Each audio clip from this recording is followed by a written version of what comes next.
Hola a todos, buenas tardes. Un gusto saludarlos una vez más. Hola Milton, gracias por este espacio, este tiempo para conversar. Pues ya nos conocen, somos Data School, referente en cursos de tecnología, de cripto, de finanzas, desarrollo web, análisis de datos, todos los temas que sean digitales y de alto impacto los ven con Data School. Bueno, este ejercicio ya lo hemos hecho un par de veces, acá Milton y yo. Estos, no tanto cápsulas, más bien videos cortos. Cápsulas ya es demasiado corto, en mi opinión. Esto ya es un video pues ni tan corto, ¿no? Digo, 30 minutos es lo que pretendemos hacer. Y también pretendemos hacerlo una vez por semana, ¿no? Hacer algo recurrente para que puedan seguir todo este contenido en nuestro canal, ¿no? De Data School en YouTube. Y bien, la pregunta de hoy, Milton. La pregunta de hoy. Por un lado, entendemos que Bitcoin es le llaman en inglés safe haven, ¿no? Como un lugar seguro, ¿no? Un lugar descentralizado. Bueno, un concepto más que nada, que también, bueno, es una criptomoneda. Entonces, bueno, la descentralización le da su seguridad. Por otro lado, yo te preguntaría, ¿puede haber un santuario especulativo? Santuario especulativo, demasiado técnica tu pregunta. Pero bueno, sí, un poco antes de contestar la pregunta, nada más para complementar un poco lo que mencionas, sí vamos a estar aquí haciendo este tipo de contenido justamente porque así como estás haciendo la temática de ciencia de datos, inteligencia artificial, etcétera, bueno, vamos a sumar esfuerzos para poder hacer contenido enfocado en cripto para que la gente que no conoce, que es la mayoría de las personas, pues vaya adentrándose y vaya conociendo y que vaya quitándose la idea de la cabeza muchas ideas que son erróneas, ¿no? Entonces, en alguna, ya abordando la pregunta, en algún momento de las pláticas que hemos tenido, yo te decía que Bitcoin pudiera ser un refugio y que se estaba convirtiendo en un refugio, dada la problemática, y esto a últimas fechas, dada la problemática de lo que estaba sucediendo con los bancos. Primero Silvergate, que no fue tan mediático este problema con este banco. Después sí ya detonó con el Silicon Valley Bank, por todo lo que sucedió, por el tamaño del banco, aunque en tamaño no es de los más grandes de Estados Unidos. Tiene una relevancia porque está dentro de un centro de negocios de pura tecnología. Entonces, la mayoría de sus clientes, evidentemente, son empresas o startups y hay muchas inversiones de riesgo dentro del Silicon Valley Bank. Y si esto después le sumas que el Credit Suisse, que ese sí es uno de los bancos más grandes a nivel mundial y que en una semana sus acciones bajaron más de un 90%, pues entonces estás hablando de una problemática generalizada, ya no solamente es en un país, ya no solamente es una zona geográfica, sino es en todo el mundo. Entonces, lo que yo te decía es que particularmente con el Silicon Valley Bank, lo que sucedió fue que, y voy a narrar un poquito la historia porque además es ciertamente fascinante la historia. Toda esa semana, previo al fin de semana, que fue cuando el viernes ya anunciaron de manera oficial la quiebra del banco, resulta que, bueno, estuvieron haciendo anuncios, empezó a haber rumores, total que el viernes de esa semana se anuncia ya como un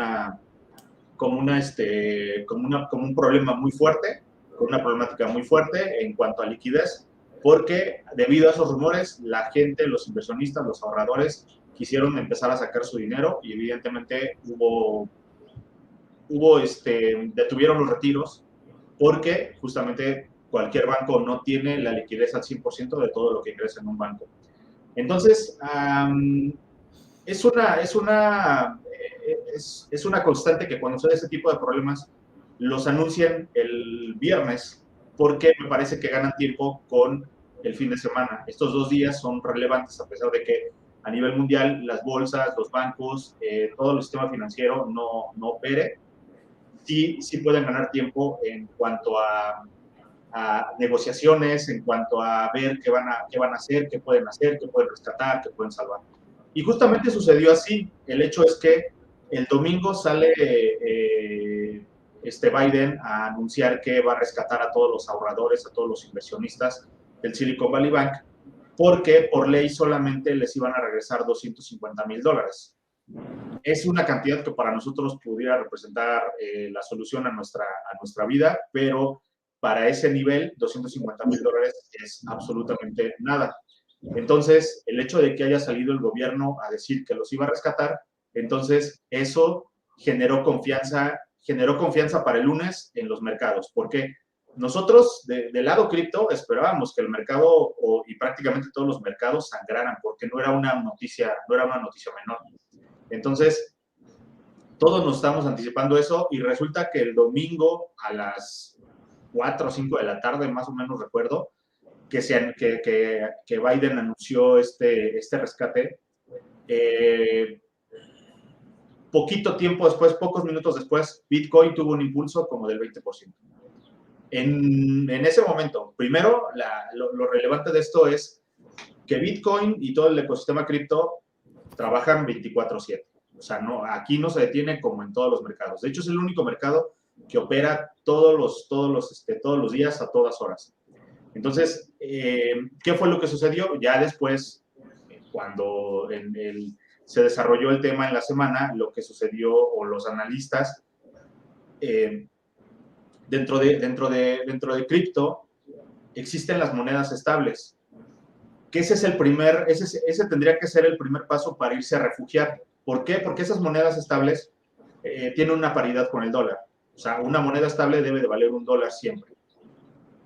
¿Y por qué no se refugiaron? ¿Por qué esos ahorradores o inversionistas no se refugiaron en las monedas estables donde están lejos de los bancos? O sea, ellos, me imagino que ellos pensaban de esta forma, ¿no?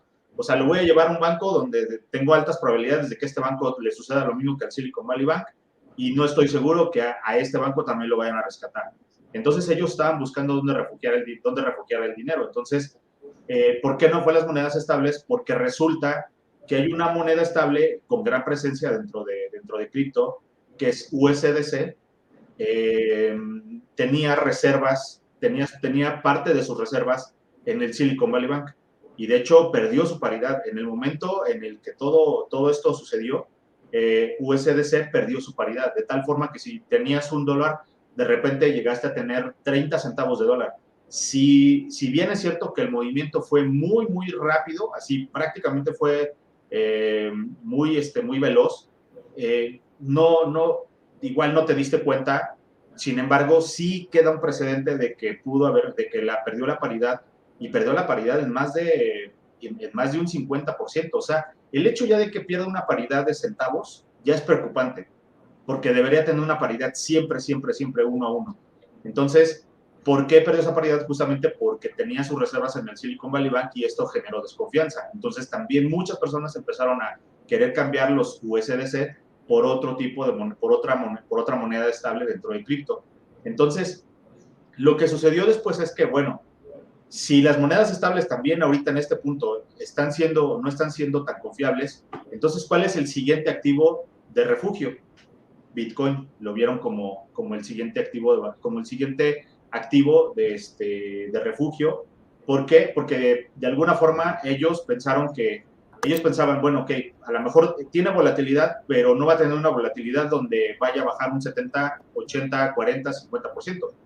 Las volatilidades normales dentro de Bitcoin suceden sobre un 1, 3, 5, por ahí cuando corrige un 10% es porque ya estamos hablando de un movimiento muy, muy fuerte, aunque después con el paso de los días siga bajando, pero en ese momento, por lo menos en ese momento, pensando a unos días después, Bitcoin no iba a bajar un 40, un 50, ni siquiera un 30% de valor. Entonces, por eso es que en ese momento se convirtió en un valor refugio.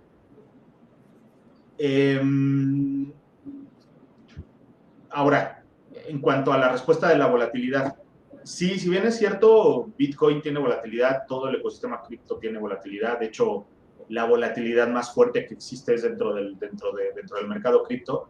Pero esa volatilidad, de alguna forma, cuando entras en cripto como inversionista, te beneficia, porque cuando sabes hacer bien las cosas, el cripto te puede dar rendimientos de un 30, 40, 50% de una forma muy rápida, muy, muy, muy rápida. Entonces, sí existe esa volatilidad.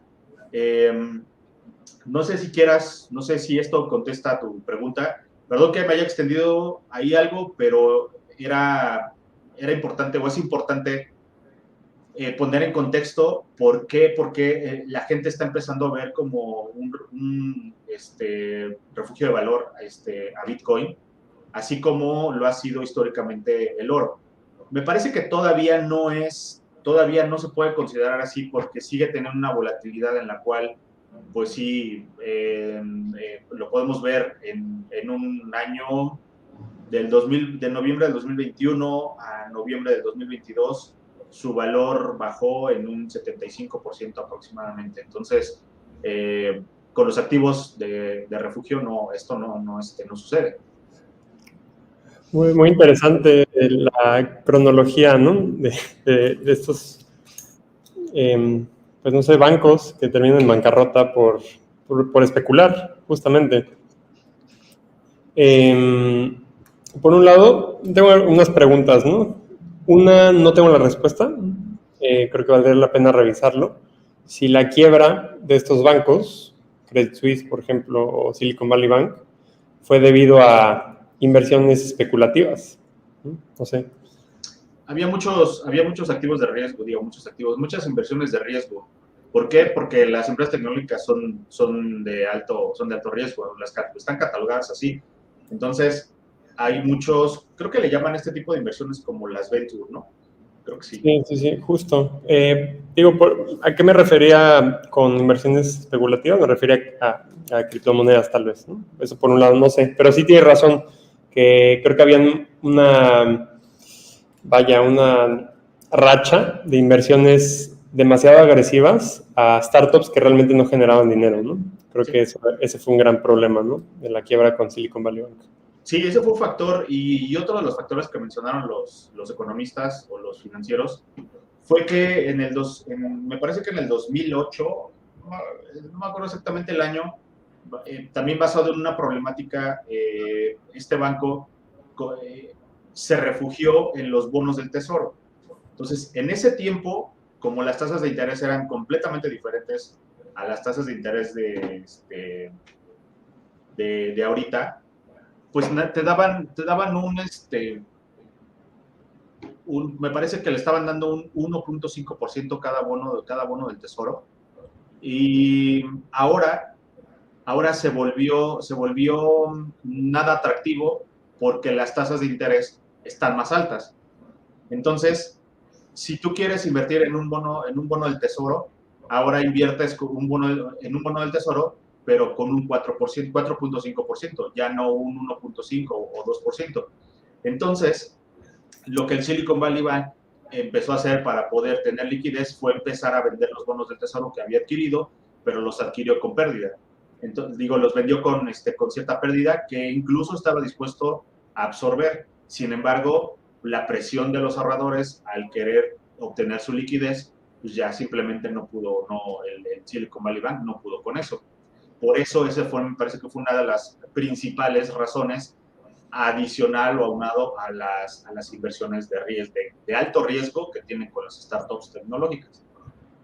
Sí, de acuerdo. Recuerdo que esa era otra de las causas, ¿no? Eso ya fue hace un mes más o menos, pero bueno, sigue siendo... Tiene poco más de un mes.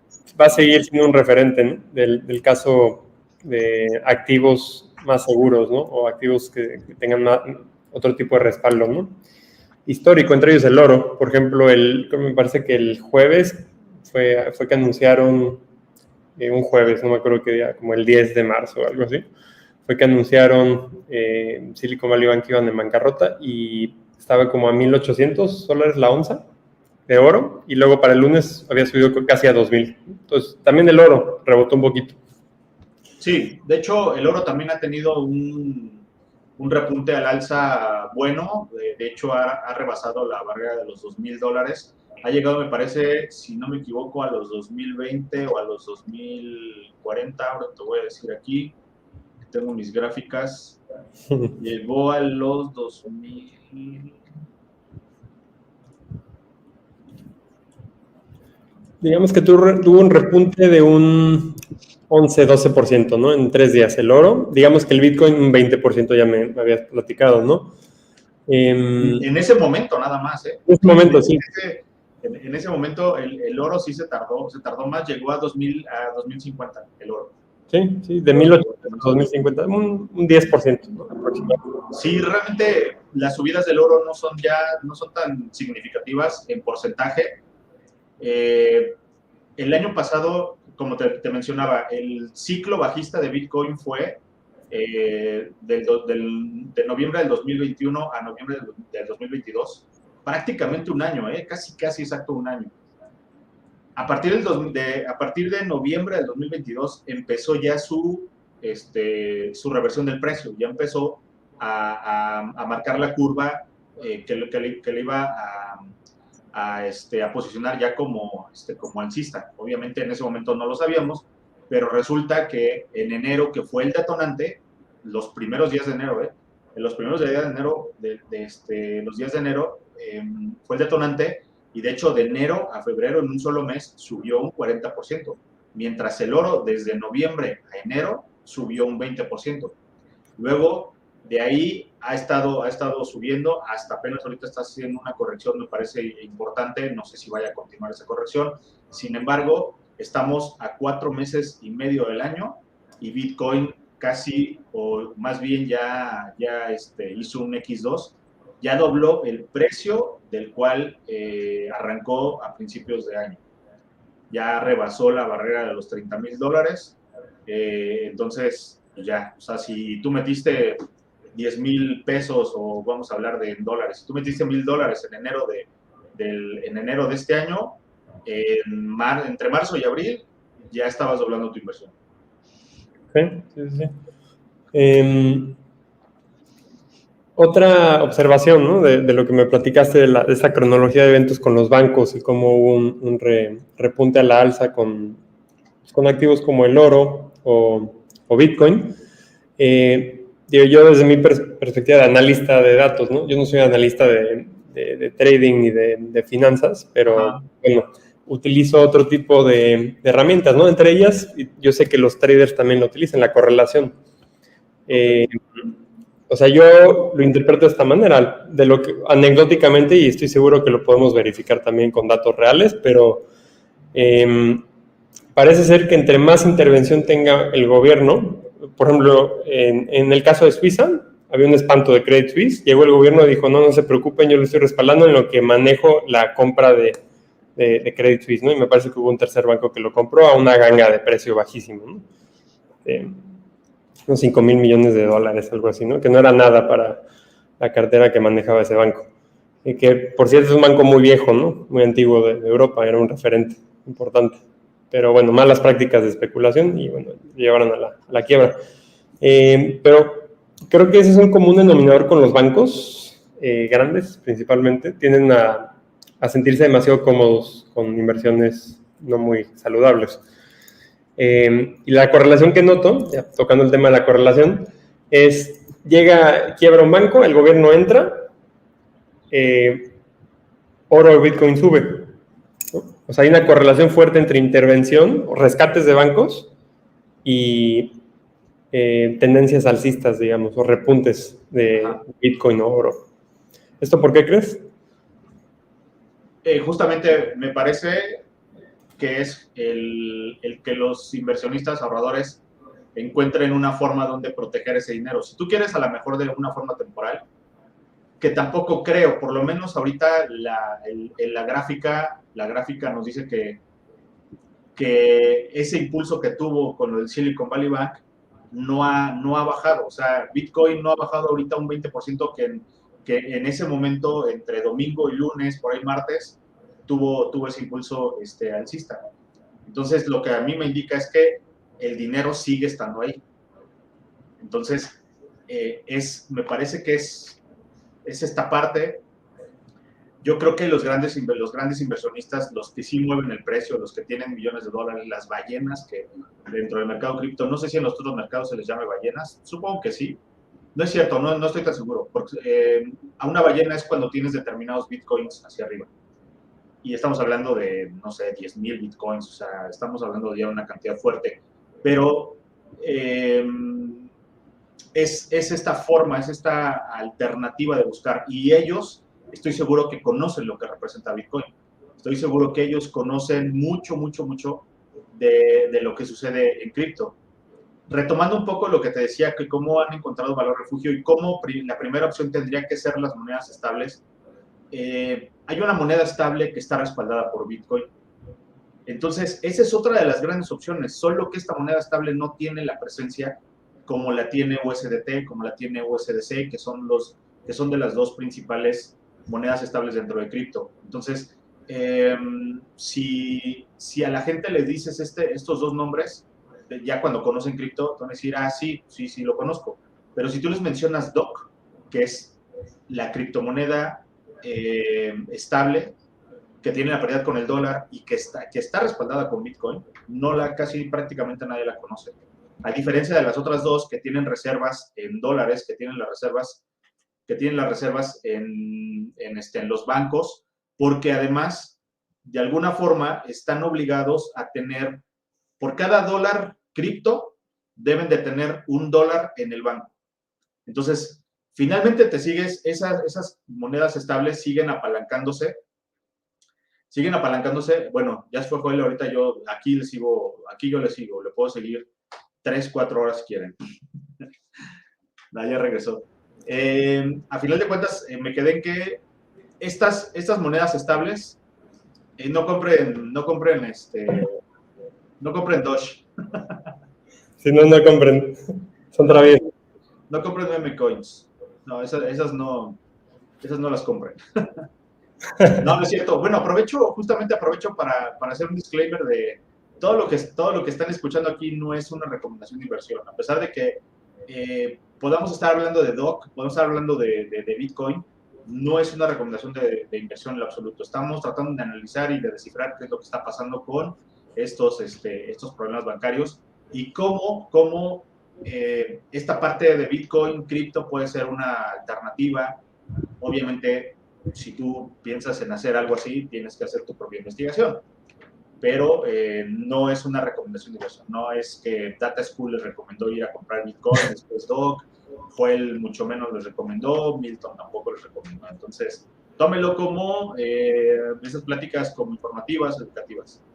Entonces, bueno, te decía, Joel, que estas monedas estables, USDT, USDC, por el tipo de moneda, por cómo diseñaron ellos su modelo de negocio, ellos dijeron, por cada moneda estable cripto, voy a tener $1 de liquidez en el banco. Entonces, dentro de cripto se presiona mucho para que ellos demuestren que verdaderamente tienen esa liquidez. No necesariamente, y no lo hacen en todos los casos, pero ya vimos que USDC tenía ciertas reservas dentro del Silicon Valley Bank, entonces eso empieza a generar desconfianza, ¿no?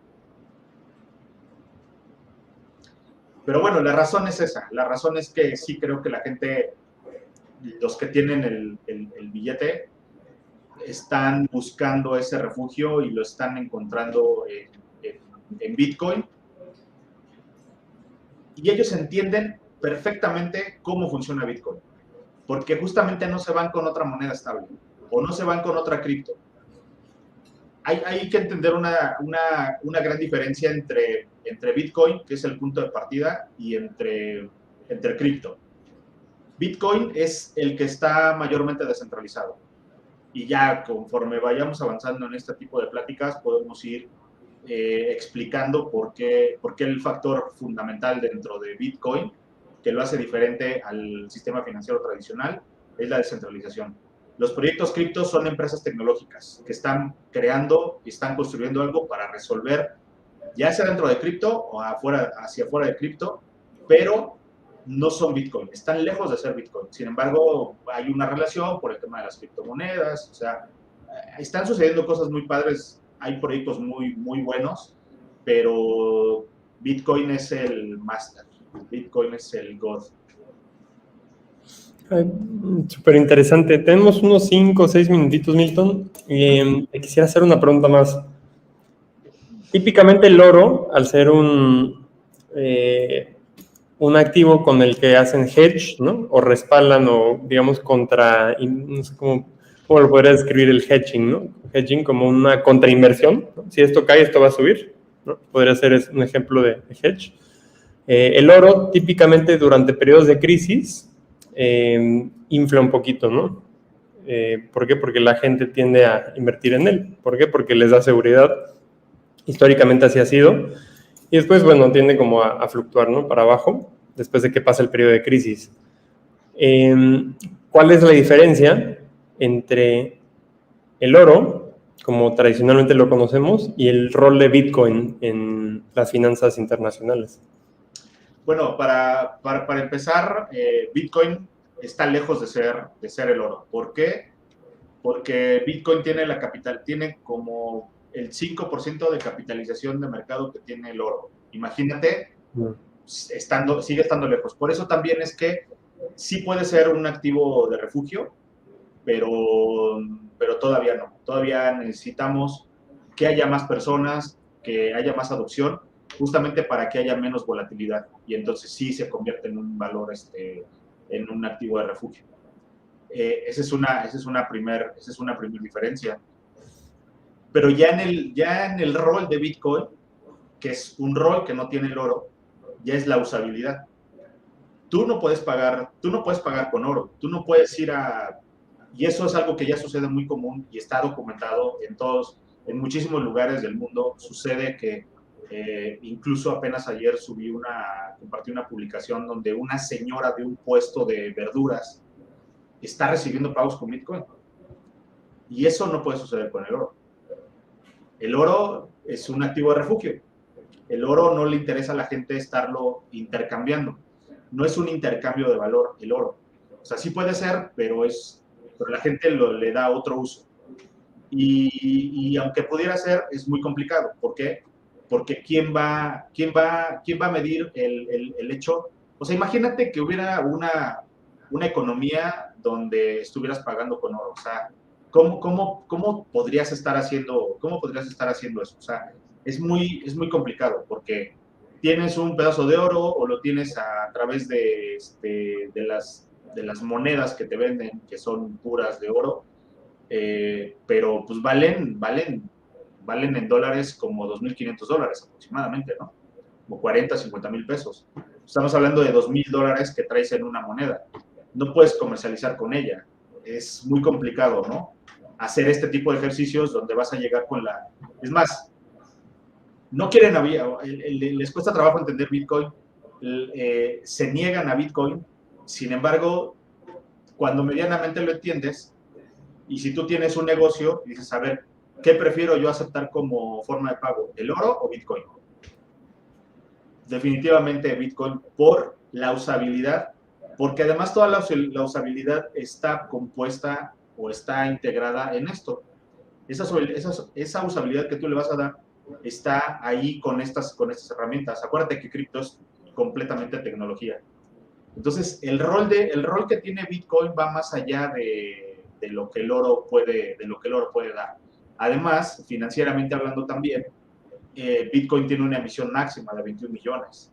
El oro, a pesar de que no están descubriendo minas de oro constantemente, la realidad es que no sabemos cuál es la emisión máxima del oro, ¿no? O sea, mañana puedes encontrar una mina, puedes encontrar hectáreas, terrenos muy grandes donde haya oro, y eso que va a provocar, pues finalmente va a haber una disminución en ese valor. ¿Por qué? Porque empieza a haber más circulación del oro, pues ya no es tan escaso, ¿no? La gente empieza a decir, pues ya no es tan escaso. Bitcoin va a ser escaso, o sea, van a ser 21 millones contra los trillones de dólares que existen en el mundo de dinero físico. Entonces, y el dinero físico no tiene una emisión máxima. Bueno, ya no estamos adentrando en el dinero fiat, ¿no? Pero es también importante porque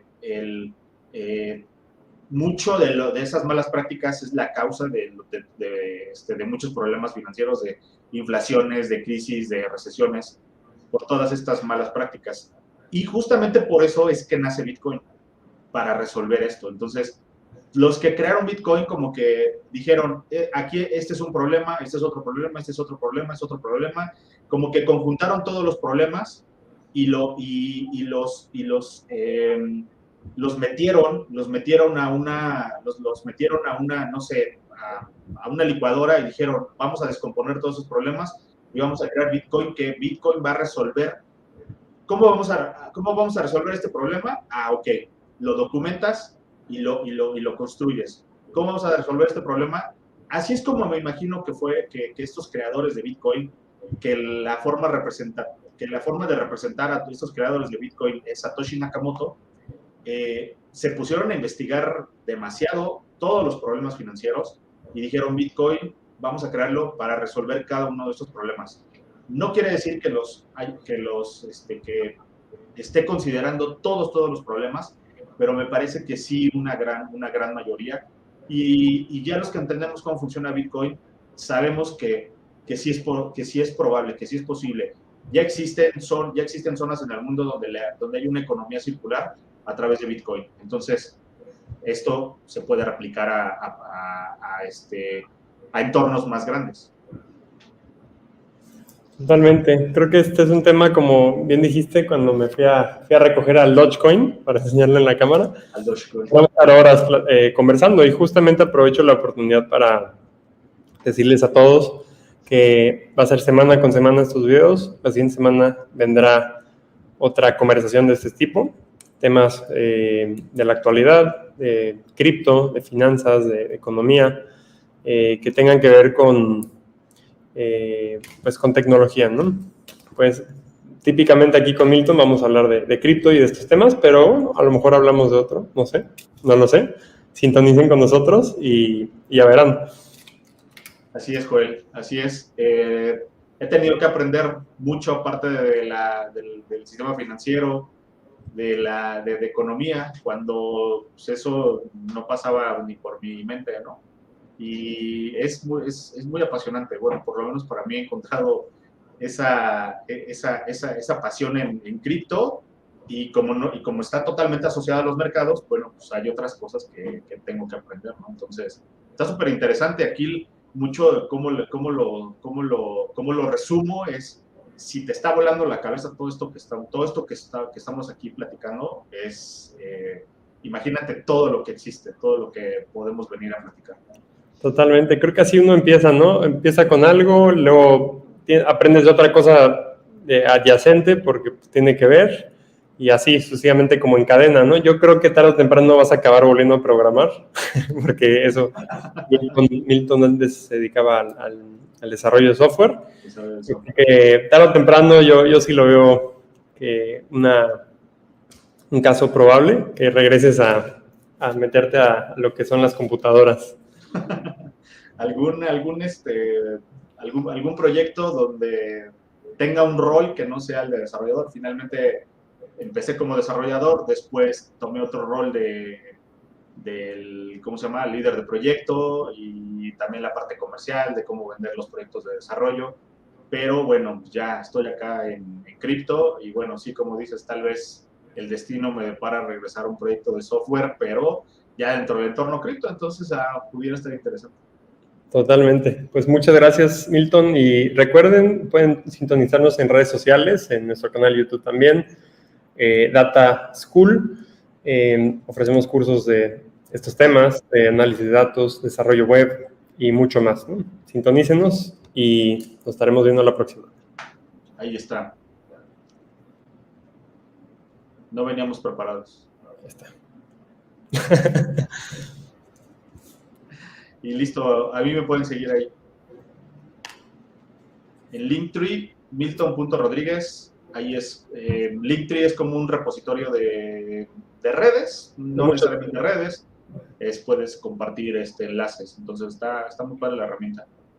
Listo, Joel, pues muchas gracias por abrir estos espacios en Data School para que la gente entienda cripto. Es súper interesante que la gente empiece a entenderlo, porque además hay grandes oportunidades en el tema de las inversiones. No vamos ahorita a entrar en temas de inversiones, sin embargo, las oportunidades ahí existen, ¿no? Entonces, hay un fenómeno que sucede cada 4 años, y después de ese fenómeno que sucede, ese fenómeno, empieza un mercado alcista dentro de cripto.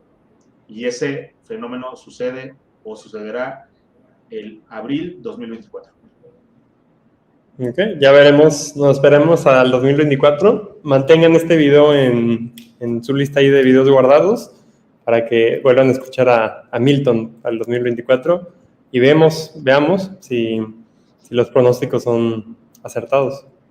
Sí, las tendencias nos marcan eso, sin embargo, cuando debemos entender o prepararnos es justamente este año para poder recibir bien el mercado alcista del siguiente año. Entonces, digamos que es right now. Excelente, pues muchas gracias Milton, gracias a todos y que tengan buena noche.